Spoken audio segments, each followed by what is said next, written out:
Percentages converting from fractions and decimals with number chips. This is the St. Patrick's Day version, and it starts with a definition of what a percentage is, a comparison out of 100, and then some conversions. So the students are going to start on slide 3. They're going to move these number chips from the bottom into the correct circles. So this slide is pretty simple, but it just gives them a reinforcement of what the equivalency of decimals and percentages are. So they just move them, click and hold, move them into the correct place. Now, the next slide explains there's another way to convert from a decimal to a percentage, and that is moving the decimal point 2 places to the right. So in this case, they're moving the decimal point 2 places to the right, which means there's an empty space. They have to add a 0, which makes 30%. So they need to be careful on slide 5. So this one would be 65%. And this one, if you move the decimal point 2 places to the right, is 6 5/10%. This one, if you move the decimal point 2 places to the right, you have to add a 0. So that one is 70%, and this one 7%, and so on. So they have to be careful in counting correctly. To change from a fraction to a decimal first, one way to do that is to convert their denominator to 100, and then they're comparing out of 100. So here, if they multiply numerator and denominator by 5, they get an equivalent fraction of 45 hundredths. 45 hundredths as a decimal and as a percent. So the next few slides, that's what they're going to be doing. They're going to change their decimals to 100.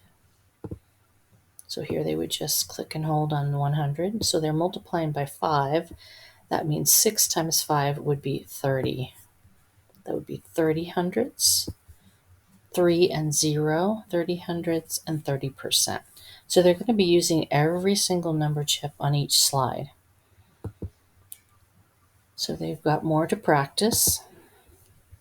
When we get down to slide 10, sometimes the only way they can convert to 100 in the denominator is to simplify first. So here, if they simplify 18 40ths, they get 9 20ths. Then they can multiply and get 100 in the denominator. So the next few slides, that's what they're going to be doing. Simplifying first, then converting to an equivalent fraction with 100 in the denominator, change it to a decimal, change it to a percent. Now, you can't always do that. If you can't convert your denominator to 100, then you're going to have to use long division or use a calculator. But in this case, we're using long division. 5 divided by 8. The 5 would go inside the box, add a decimal point and zeros. So in this case, you would get 625 thousandths. And you want to change that to a percentage by moving the decimal point 2 places to the right, and you get 62.5%. On the next slide, most of the division's done for them. They just need to move these numbers into the correct place, and then they also need to move the decimal point. So they click and hold, move the decimal point into the correct place in their answer. And then the final slide, they have to use every one of the number chips, put them in the correct place in division, and move the decimal point.